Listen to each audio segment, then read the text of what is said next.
Welcome to another episode of Threads of Enlightenment. As usual, it is my honor to just welcome our guests because I know they're coming with a couple of precious things, their time. And I thank you so much that you are coming to spend this precious commodity with us again. I am so thankful for that. The other is your journey. I am mindful of all of the pain and the joy and the glory that is within it. And I doing my best to create a space by which you feel safe enough to embark and release some of your information. Thank you so much for coming to Threads of Enlightenment. Thank you so much for having me, Ken. I was looking forward to be in this space. Oh, excellent. I have been myself. Tell the audience all of the things that you have created because they know I believe that you and everyone are all creative. All right. That's a really difficult question to answer because we all create different things every day.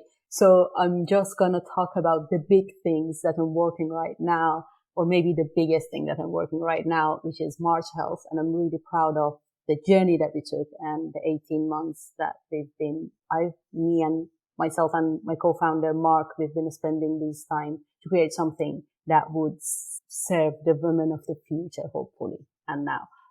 It's basically a solution that helps us researchers and the medical industry to understand what happens in the female body, and meanwhile helps women to go through their menstrual cycle with much more ease with the pain solution that we have, which is non-chemical, as well as the app that gives them opportunity to understand what happens in their body, as well as giving their partner a solution that they can get notification or understanding that, for example, their partner is having PMS or, before the period, a lot of women get moody and there are a lot of hormonal changes in the body that makes it difficult, for them to do some of the tasks. And a lot of the times, because of the societal pressures, it's really difficult to communicate that with their partners and loved ones. So we make that easy because this is something that I, as a woman, went through, and Mark, as my co-founder, has experienced it with his partner. So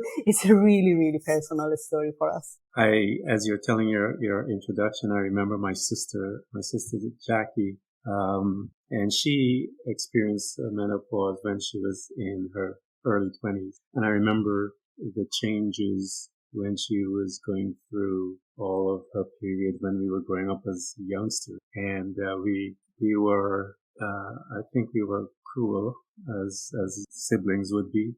And we would call her Wacky Jackie because she would lose it when she came around her period time, and how it was very traumatic for her. But as boys, we weren't sensitive to that, so we created a horrible name, which I have begged my sister apologies many times. So talk to us about your childhood, because I'm very interested about it to find out how did you get to where you are today. Talk to us as to what your family unit was like and how did you grow up? So I was born and raised in Iran, in a small town in northern Iran near the Caspian Sea. For some of your listeners who are familiar with that country, I was born after Islamic Revolution, which meant there was a lot of societal changes happened. For example, a lot of women's rights was changed, basically taken away from the women, and still there is a ongoing fight for taking them back. And I was born in a family of 5 children. I was number 4. And my dad was really loved his daughters more than the sons. And it was like a discrimination that was obvious from the beginning in the family dynamic. So that was quite a big contrast to the society that was preferring boys. So I had this kind of understanding that I'm equal to boys. But at the same time, I would face a lot of hurdles in life because I was a woman. So that kind of contradiction made me think, when I was a little girl, to think about these sort of things. For me, it became an integral part of who I am and what life meant for me. Women's right and the fact that we are all equal. I think that was planted in my beliefs since childhood because I had this kind of contradictory upbringing, because I knew I have the rights to be whoever I want inside the house. And then I was going to school and I realizing, okay, there's a disparity. You cannot do these because you're not a boy. You cannot play this as sport because you're not a boy. I was like, why not? So that pushed me towards something, towards believing that I need to help other women as well. To be able to become who they want. And that was always with me throughout my journey in life. I'm 40, gonna turn 41 in a couple of months. So throughout these years, I always been fighting for that. I've been a journalist for 2 decades of my life. I worked for BBC for 10 years of it. And during that time, I've been campaigning a lot for women's rights. I've spoken in UN Human Rights Council about online harassment of women. So that's another important issue that I think it's really important to have to think about and talk about it. Yeah. So it's really fascinating listening to your story. You were in your family, you were brought up to believe that you are equal with men, but you sense and you encountered one of the other entities that we usually run up against within the programming part of the human spirit, and that is society, the societal less than that cause you to become this tiger, as you said. As you're saying it, you can see this tenacity within you to say, no, that's not the case. As you are growing up as a young woman, how did that combination, that friction, began to manifest within your friendship? Because you're dealing with women and men that would think differently than you did. How did you manage those relationships, from both sexes, as you were growing up? As I said, I had 3 brothers, so I was really comfortable with having boys as my friends. That was quite a normal thing to hang out with the boys and talk about whatever I wanted. So it wasn't like I would have that kind of gender assignment that these are the roles you have to do. Yeah. So that meant, and we, at the schools, we were segregated. So it wasn't that I could have friends who are boy at when I was teenager or even older. So it took me a while to find the right friends for myself, and then understanding how I can make friends and teach them to look at me, the friends who were boy, teach them to look at me as their friends, not as their girlfriends or, emotional relationship is like what sort of emotional relationship. So that taught me a lot about understanding other people. I think there was time I was really, aggressive because I felt the frustration of not being understood by the society. Yeah. Then there was a time came after that because I've done a lot of, I'm not a spiritual person at all. But I believe everyone, we have to look inside ourselves and understand who we are. That's an important journey from, it's not about where we're going to go. It's about understanding where we're coming from. And then based on that, deciding about how we're going to act on a daily basis in now and build a future for everyone, not just for ourselves. So through that meant I had to discover myself, first of all, understand who I am. And that meant reviewing my attitudes, my behaviors all the time. And I do a lot of meditation, and it was a bumpy journey, but I got to the point that I realized, okay, I cannot change everyone. I cannot change the society. I might try to help other people to see different point of views, but I cannot change them. That's on them. The only thing I can do is make it easier for myself to go through this journey and be able to communicate what I feel and what I know in a way that might get through to them so they can see my point of view. It's not about changing them. It's about allowing them to see this, and at some point in their life, they might make a decision based on that. So that meant I cannot be aggressive. I really believe in aggressive activism. For some societies, that's really the way to go.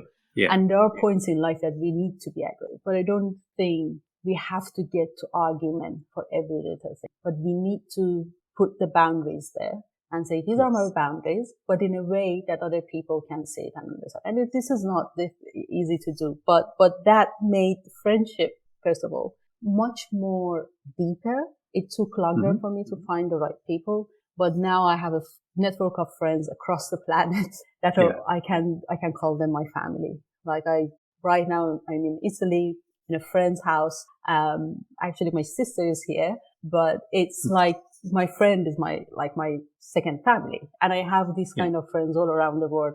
And I think that's what is the most precious gift that life has given me, the friendships that are lasting really long. So walk with me now for a minute. How old were you when you started realizing, I know you said when you were younger, when you were getting the friends and so forth.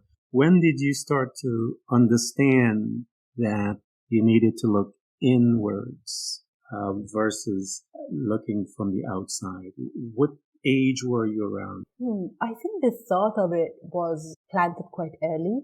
I remember I was really I was an avid reader. I really, I grew up in the age that was internet wasn't, worldwide. Yeah. So we had to have paper books. So real books in our hand and read it. And I had to go to the library and it wasn't that many of them. So knowledge wasn't easy to come across. But I had a really big opportunity that inside our house, we had a big library and I was reading books over and over again. So I came across the ideas that a lot of, in Buddhism specifically and in, the memoirs of great people in our human history. And through that, I don't know who was it, but there was that thinking that the change should come from ourselves first. So I knew that, but actually being able to implement it, I think it came quite late, 30, 35 or something. But this journey started maybe, I think with therapy. So I went to therapy, I think the first time I was 18 years old. Been back and forth into therapy to understand. And I was reading a lot about, psychology and, how humans behave. That was part of the books that I started reading in my 20s. So the journey started quite early, but I think the actualization of it was quite late. It takes a long time it always at takes. least for me. For me, the same thing. I was reading all kinds of books, the Vedas and I Ching and all these things I was reading as a young person. But it was much later in my life that I began to start, a lot of it began to make sense as I began to dig in and investigate myself and what made me move, breathe, think, all of those things. And it takes years. So you had mentioned that therapy what was the reason, if you feel comfortable sharing, that caused that investigation? Because to me, I think therapy is a form of investigation of self, of something that was there. What was it that caused that investigation? Oh, basically depression. So imagine you're living in a society that doesn't believe in you, it's who you are. So you get depressed. You have this energy, you want to put it outside, you want to build something, and every time you're hitting a wall because either, they don't believe in you, you're a woman, or, they're arresting you on the streets because you're not covering your hair properly, or, there's so many reasons in that country for me that made me depressed. And I think until I left the country, the depression couldn't have been resolved because a lot of it was coming from outside of my control. So basically most of it was cultural, pressure that created the depression. The reason why I was digging a little deep is because I want people to understand it doesn't matter where you come from. It doesn't matter culture you come from or whatever. We are here having this human experience. And within that framework, we all have to deal with certain things, that created by society, created by maybe an incident that took place in our life that caused us to be traumatized. And based from that trauma, we then now look at the world and make decisions based from there. So yours was depression. And I can understand, and looking at you and seeing your personality come through as we're doing this interview, that societal pressure would be something of an adversary to you, looking into your space, as I can see. I wanted to say, like, it's not, I totally agree with you that it's not 100% societal, because at the end of the day, we are all the result of our upbringing. That upbringing can be completely normal, really nice, no pressure you feel, and then still you have challenges to face, realities in life, because it's a lot of other factors that are playing. There was sometime someone explained, I think there's a research in some of the researchers in Canada, one of the Canadian universities did, but they are comparing depression to a vase. So in a vase, you're putting some sands underneath, and then like a little bit of stones, and then water, and then like slowly it gets overwhelmed, and then it comes out of the vase. And all of these are different factors that are building us as a human being and feeling this phase of depression. And part of it can be your biology. You might be more prone to depression. Sometimes it's just, a small incident. And when you were a child, for example, a year and a half, and someone denied you a hug. You don't even know, you don't even understand that. And then sometimes, you fall down, from a I don't know, wherever, when you're like 8 years old, then there is like, all of these are building up to each other. But I think, for me, a big portion of it that wouldn't allow me to be able to be myself, that was that conflict. But there were a lot of other reasons that I can say, it takes days and years to talk about them. I actually agree with you. I think it's that small child's interpretations of those events that causes, and many of them are simple, but based on that child's interpretation of, it causes these things that are decisions that we made. I say to them, we make personal agreements, even though we're little children. And so once based on that agreement that we made, and it's a second, someone, like you said, someone didn't hug you because that mom or dad may have been busy and was distracted and whatever. And as a child, you made a personal agreement because that need was not met at that time. And based on that incident or situation, boom, it gives birth to this wonderful thing that we have to deal with later on as adults. And some of them call it rejection and abandonment and all the other terminologies that they put, and how that child interprets that. So here you are. Now talk to us about college. Where were you in college? Did you get out of the country and then went to college, or did you start it in? No, I went to college in Iran, so I studied pure mathematics. For undergrad. But soon I became active in journalism. When I was going to university, I couldn't sit down behind the desk and just do my math. I needed to be more active. So there was like some protests I was organizing. There were like, some incidents that I decided to mobilize people around it, and, I could do some demonstrations. And that led to a different journey in life, which was journalism, because I couldn't stop, not talking about these things. I'm laughing because you're saying it so nonchalantly. Like, let's start some kind of, go ahead with your story. I'm just laughing because it's so nonchalant that you're talking about it.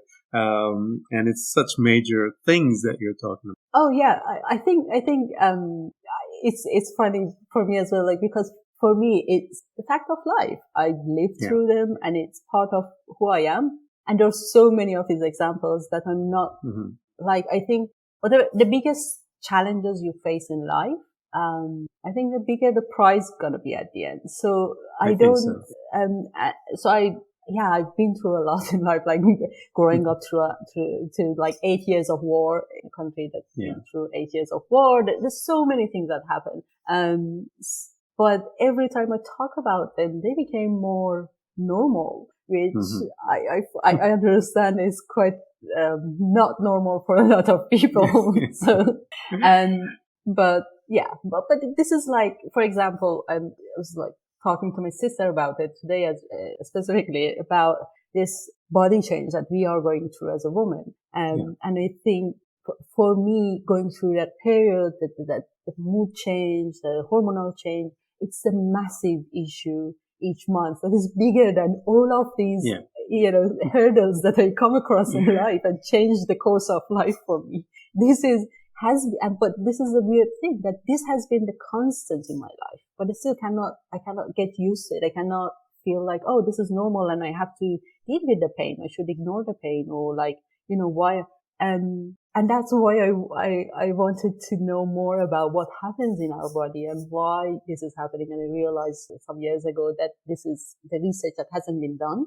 The data is not out there. Nobody understands what happens in female body, but it's interesting to see those sort of things are really interesting for you and out of order for me. This normal thing that everyone thinks, oh, you're a woman, you're going through this every month, so you should be normal for you. This is the most unnormal thing for me.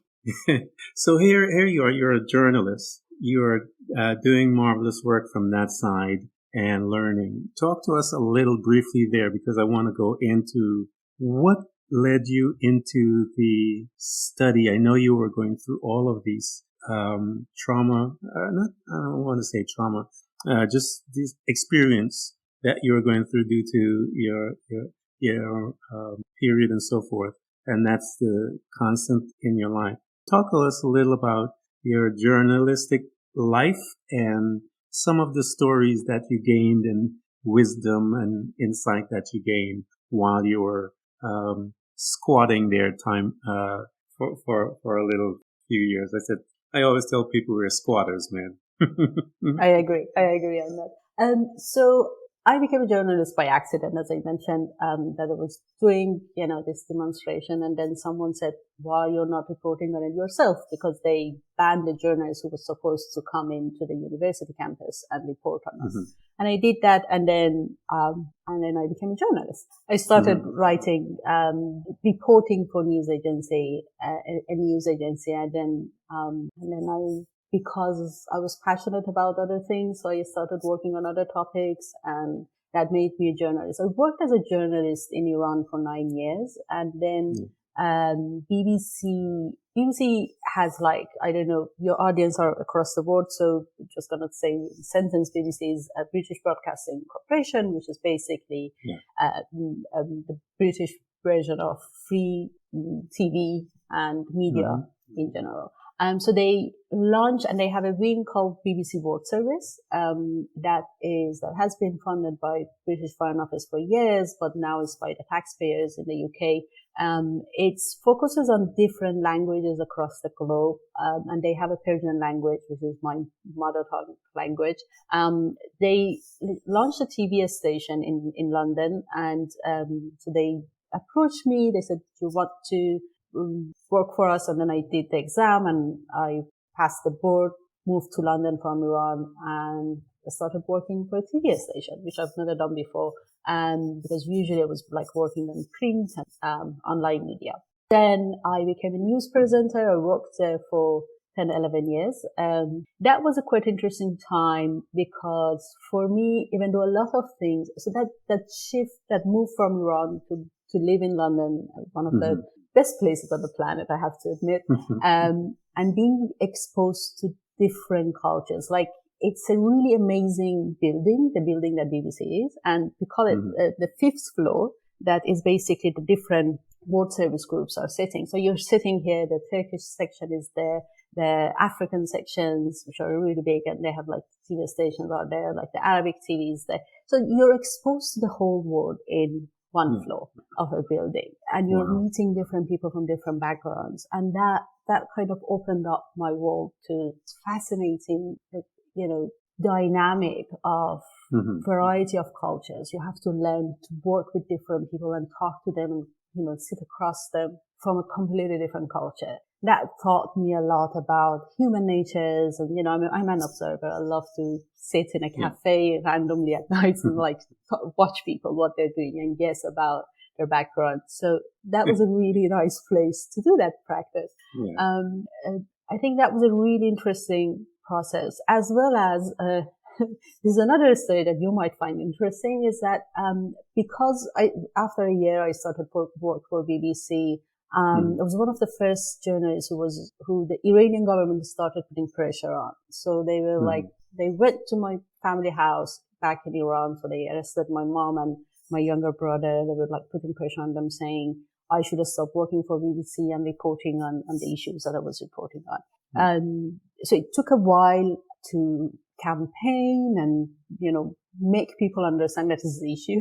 And we have to talk about it. Because a lot of people in facing this kind of pressure from the government, they prefer to not talk about it because it's massive, and they always say, "Oh, if you go public about it, we're gonna make it worse." But it's like any other fear. You have to face it, you have to overcome it, and you have to push through. So that was what I wanted to do, and it took some time, but that meant that I needed to again communicate why this is important in a way that other people would understand. And I had to learn to see their point of views as well as myself, because it was a big issue. It was about they confiscated, assets in Iran. So it wasn't easy for people to say, oh yeah, I'm happy to stay here and work and lose all of my assets. I had to find a way to communicate that with them, that where we are standing, why this is important. Why putting the boundaries down, why committing to our principles of human rights and freedom of speech are important. And I think this was a journey that I learned when I was going through a lot, as well as I think people around me. We all grew up together. That's a powerful story, and I love you had mentioned that fear comes in so many different forms, and it is something of the human experience that we have to learn to navigate through.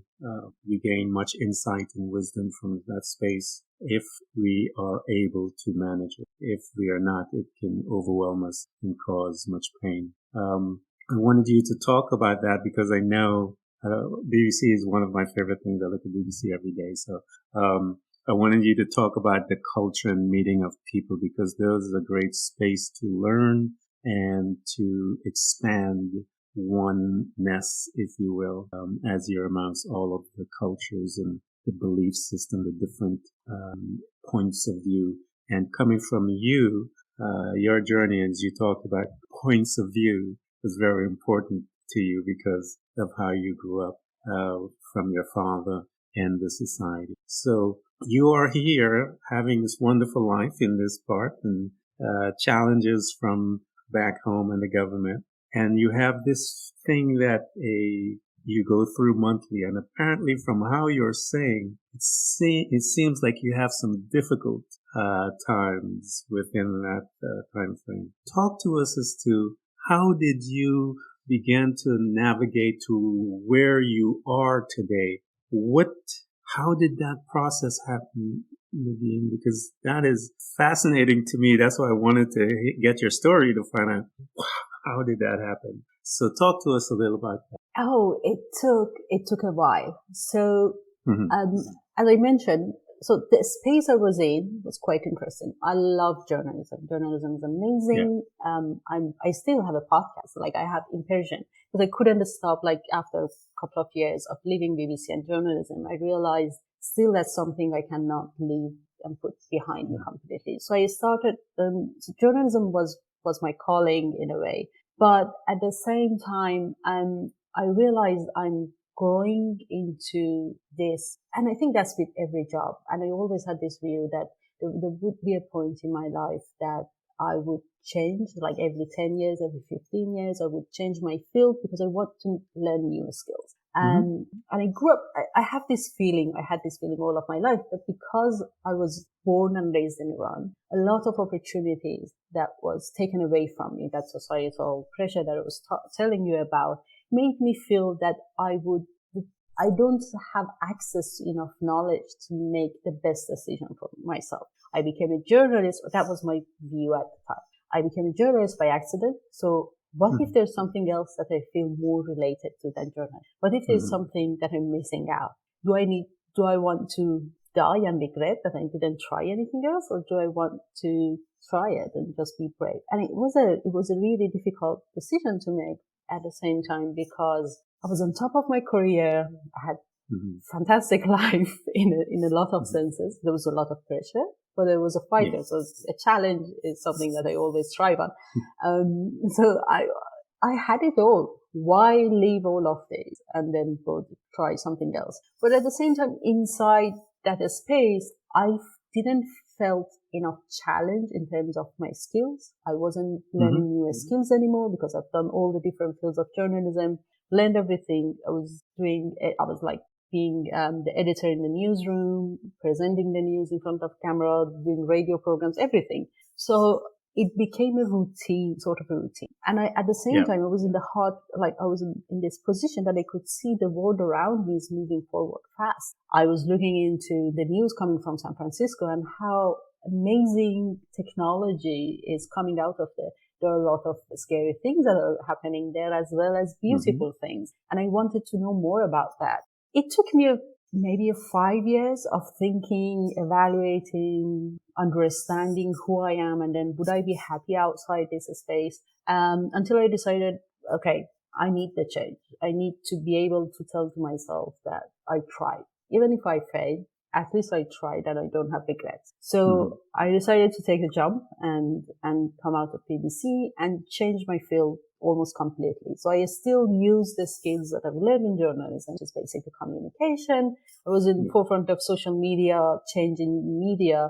And so I could use that and create a communication company. And that's what I did. That it was like having clients in Silicon Valley. And this is just like 4 or 5 months before COVID. So I did that change in the work and I started working in that field. And then on the side of it, talking to my network and different people that I came across in life, and then trying to explore and see the life from different point of view, just see what are the opportunities out there. And I think that was one of the best decisions I made in life. Life is not as easy as it was, the startup world is really hectic. A lot of effort goes in. There's a lot of uncertainties. It's not like working for someone and pays you at the end of the month. Your paycheck is guaranteed. Especially now in this economy, space that is like everything is up in the air. But you learn a little about yourself more, don't you?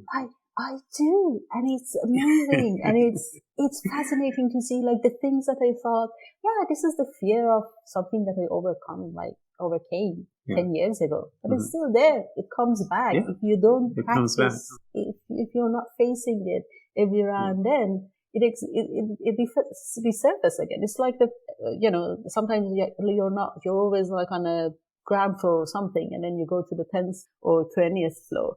And then suddenly you become afraid of the height. It's like that. You forget life can be challenging and these fears exist under the surface. So that's something that keeps me awake at night and gives me energy in the morning to get out of the bed. It is a beautiful life, I tell people, when you get there, because we're designed to explore. I think, I believe that the human body keeps you and I legal here on this planet. But once I shed this body, the other universe is available to me. But while I'm here in this house, I'm afforded this human experience. And part of the thing or the principles that we have to learn, I believe, is faithfulness to ourselves. And that encounters all kinds of things to learn to be faithful to yourself, because the pain comes back. All of the fears, they'll show up, and they will come just like a child, just coming to test you to see if they can push you beyond your boundaries. And those boundaries you gain as you progress in your journey. I want you to talk to me as to how old were you when you started incorporating meditation in your life? Because meditation is critical, I believe, because I meditate. I incorporated it in my life many years. It is essential for me to breathe. So talk to me a little about your meditation, when it came into your life, and how does it assist you within those uncertainties? The first time I was like 13 years old or 14. I remember my older brother, he had like this little booklet, and it was like a meditation book, and wrote in it the techniques. And he he used to do martial art. He still does it.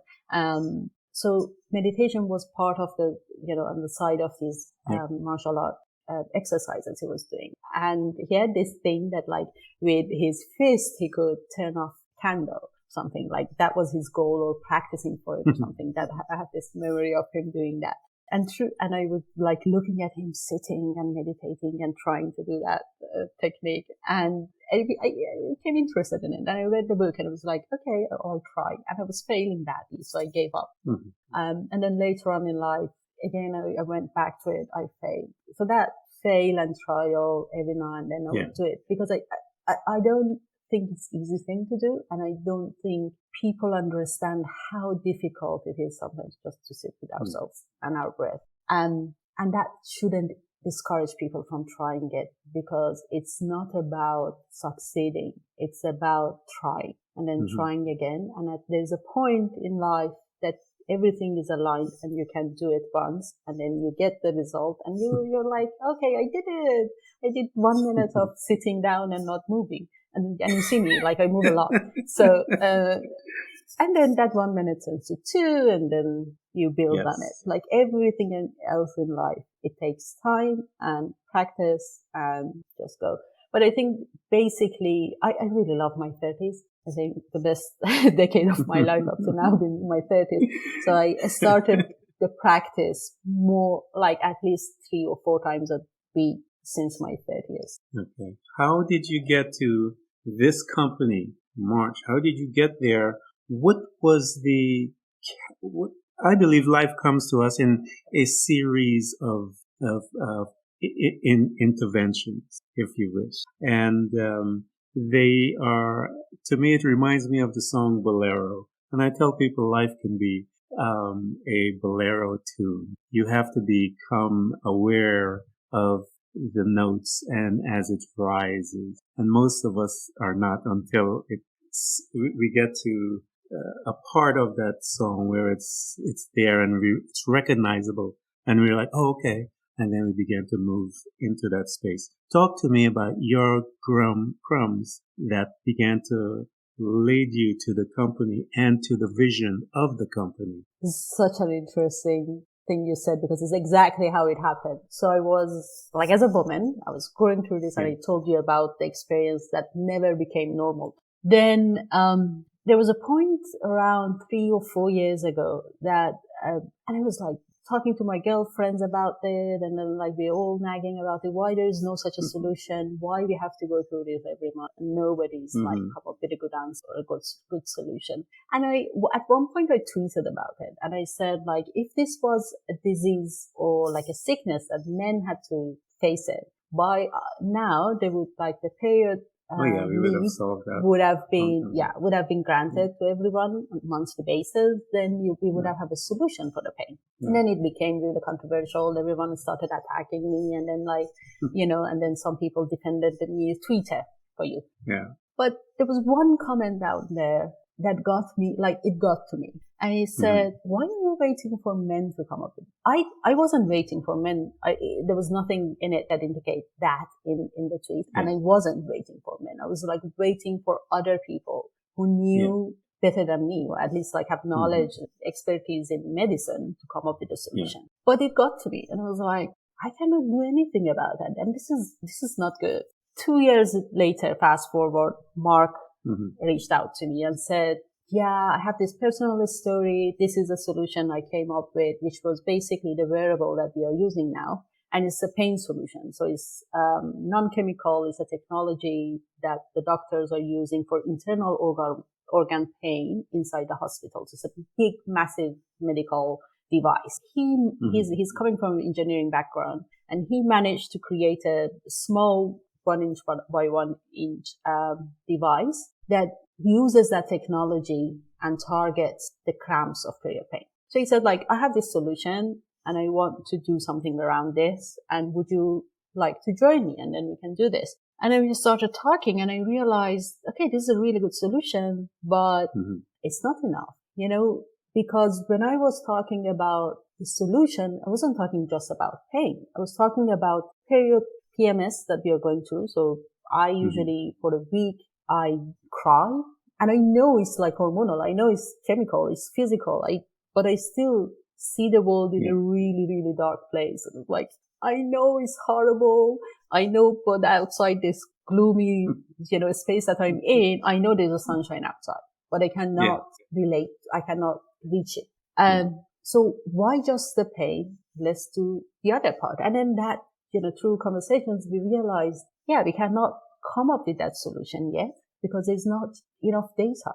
There's not enough understanding of what happens in the body. So then it took us one step ahead of saying, okay, let's create all of this around data gathering. Let's gather as big as the data gathering that we can do to understand what happens in the body during the menstruation, because it happens, it's not just about the week of period, it's about every day, every night throughout your life. So it happens constantly. If people start logging those data, for example, if they're like drinking how much water did you drink? What did you eat today? These data can help the doctors and researchers to understand. And then with the wearable, we are, measuring the body temperature and a couple of other data points. And hopefully with a combination of this, the doctors and researchers can see the patterns and they can understand and they can come up with a solution. Yeah, I cannot resolve it, but at least I'm taking the steps towards that, helping them to build the solution of the future, and hopefully the next generation don't have to go through this. I think your personality,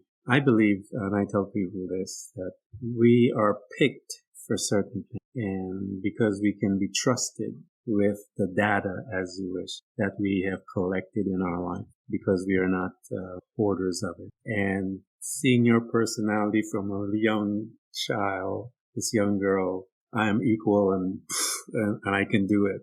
Regardless, you see that personality travel all the way to where you are to. And it is a powerful thread to watch this personality walking through and challenging. I think that was the perfect seed that was planted by that person on Twitter for you, because I believe it would affect someone like you with your thread coming through with this young girl. I can see her pissed off and trying to fix this thing. So, I think it was perfect. I think the perfection within our journey, a lot of people miss the perfection within our journey because it's so perfect that it gives birth to us at the end of it. This beautiful person that is able to empathize, that is able to love, that is able to respond from a deeper place. The perfection within our journey is beautiful, and I think a lot of people, we tend to sometimes miss that because we focus on the hard time. But listening to you, I got some insight into the perfection of our journey, and I thank you for that. That's why I love having this conversation. I wanted to know, how in the world did you get to this particular place because I did some research. I'm thinking, what happened here? So I could see what happened Life. Here. Life is beautiful. Isn't it beautiful? I want you to talk to someone there's lots of people. COVID has caused much pain, and some people are depressed, and you are familiar with that aspect of the human experience. I want you to talk to someone that is in that space, so that you can hold their hands and walk with them through your words. Encourage someone in that space because you're there. I think something that helped me myself a lot was accepting that it's okay to be sad. That we are living in an environment that pushes us to be happy all the time. Then I felt guilty about not fulfilling the life as I imagined it, not being able to smile and dance and be happy all the time, or like fulfill the prophecy of success that the society is putting out there for me. All of these little things, those images that we have about ourselves are out there and putting, pressure on us to be that. But it's okay not to be that. And it's okay to be sad about not to be that. And it's okay to be sad, period. Just be sad. that's okay. And then when we accept it's okay to be sad, then we can slowly take the steps to not to be sad. Or when we are sad, being able to reach out to others, to help us out. Because that's the other problem, that when we are sad, most of the times we fail accepting other people's help, other people's compassion and sympathy.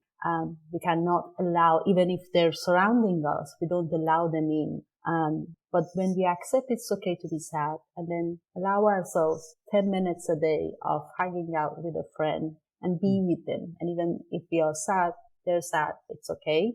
I think the door opens slowly, and then helps us get out of our cave and step out to the world that is brighter outside. There was something that someone did, and it helped me a lot as well, that there's little things. So when the depression is really deep and you cannot do anything, there are days that you want to stay in the bed and not leave it, and it's okay. But it's good to have one little thing to just give yourself. For example, it can be as simple as opening a window. Every day, have this task of opening a window. And there would be days that you cannot even open that window, but the day that you can open it, it would be brighter. And then you build more days that you can open that window, and at some point you get out of that cave.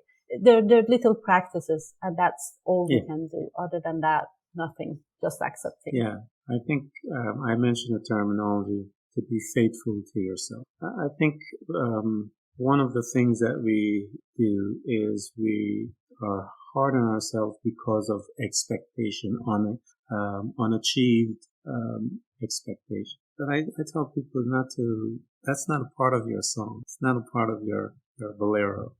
You have to learn how to relax. And there is beauty in our journey. It is there. It's just be faithful. Get up, move when those times are so dark that you cannot. And I have a saying that I tell them, the creator that is residing within us is only available when times are dark. The reason I say that is because we don't need the creator when everything is fine. We don't tap into it. There's no need to. But when the times are dark, when there's no one but the darkness, the creator is residing, waiting for you to give it and give him the opportunity now to stand up and change your world. And I tell people, give that creator that is within you, give him a chance, and he will take you to a different. I want to thank you for coming to Threads of Enlightenment. This has been some good stuff. Through your journey and your talking, I had to hold it together a couple of times. I wanted to laugh so loud, but which was very painful. But again, I want to thank you so much and sharing your journey with us here. Thank you so much, Ken, for the lovely questions. I really enjoyed this conversation. Thank you.